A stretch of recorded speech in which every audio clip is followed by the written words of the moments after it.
9 दिसंबर 2024 बेंगलोर का एक आम दिन।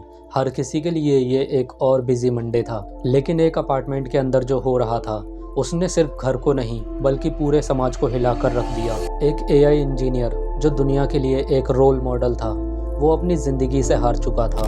अतुल सुभाष नाम था उसका, एक नाम जो अब एक कहानी बनकर रह गया है। एक ऐसी कहानी जो इंसाफ, कानून और सामाजिक प्रेशर पर सवाल उठाती है। क्या ये एक इंसान का पर्सनल स्ट्रगल था या इसके पीछे कुछ और छुपा था? तो व्हाट्स अप एवरीवन, आज मैं एक ऐसे केस को कवर करने जा रहा हूँ जिसकी कहानी शुरू होती है एक सपने से, लेकिन ख़त्म होती है एक ट्रेजेडी में। और इस ट्रेजेडी के पीछे छुपी हैं कुछ ऐसी बातें जो आपको सोचने पर मजबूर करेंगी। तो वीडियो को एंड तक ज़रूर देखिए, क्योंकि अतुल की कहानी एक सबक है हम सब के लिए।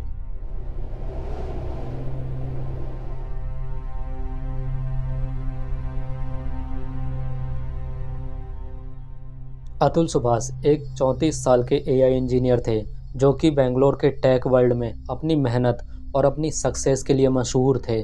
बिहार के एक छोटे शहर से आकर अपने सपनों को बेंगलोर की तेज़ी से बढ़ती दुनिया में जीने का जुनून रखते थे। 2019 में मैट्रिमोनियल साइट के जरिए उनका रिश्ता निकिता सिंघानिया से जुड़ा।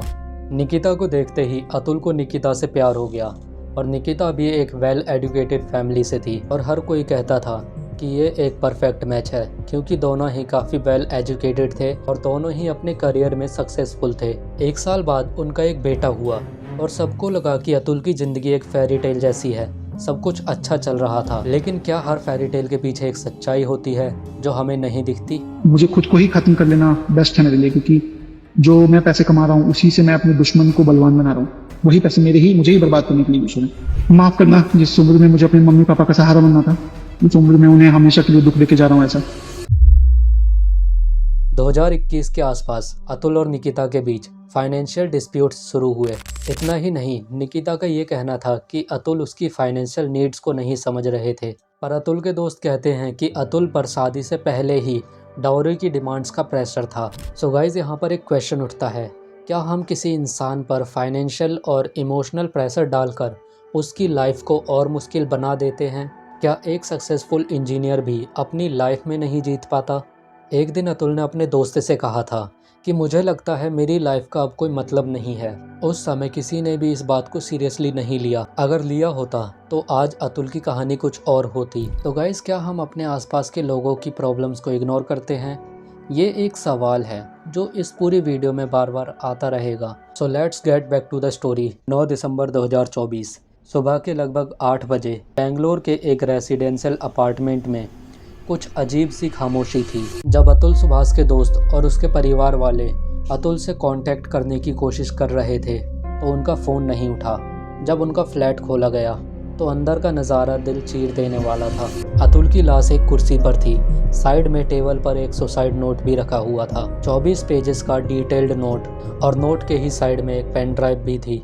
उस पेन ड्राइव में एक 81 मिनट का वीडियो था जिसमें अतुल ने अपनी लाइफ के आखिरी पल रिकॉर्ड किए थे। उस वीडियो में पुलिस को काफ़ी कुछ मिला, लेकिन जो सबसे ज़्यादा चौंकाने वाली बात थी वो ये थी कि उन्होंने अपनी पत्नी निकिता, अपनी सास निशा और साले अनुराग को अपनी मौत का जिम्मेदार ठहराया था। उस वीडियो में अतुल ने कहा था, मुझे हर रोज़ एक नई लड़ाई लड़नी पड़ती है, कभी कानून के साथ, कभी लोगों के साथ, और कभी मुझे खुद से ही लड़ना पड़ता है। अतुल की आखिरी बातें एक इंसान के दुख का सबसे बुरा रूप थी। अतुल के परिवार ने तुरंत एक्शन लिया और 10 दिसंबर को पुलिस कंप्लेंट फाइल कर दी, और साथ में ये केस सोशल मीडिया पे वायरल होने लगा तो पुलिस पे भी काफ़ी ज़्यादा प्रेशर बढ़ गया, और निकिता, निशा और अनुराग तीनों ही फरार हो चुके थे। लेकिन 14 दिसंबर को बेंगलोर पुलिस ने निकिता, निशा और अनुराग को अलग अलग राज्यों से अरेस्ट कर लिया। लेकिन ये केस यहीं ख़त्म नहीं होता है।